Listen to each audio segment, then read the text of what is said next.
Welcome guys to the tutorial info channel. In front of me is Realme GT7 Pro, and in this video I am going to show you how to hide sensitive notifications on the lock screen on this device.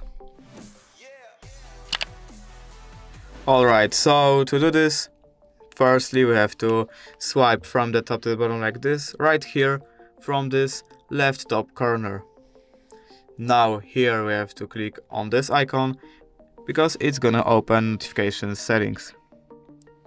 And as you can see right here is hide notification details on screen lock. And we can just enable this setting by clicking this button right here. And that's it.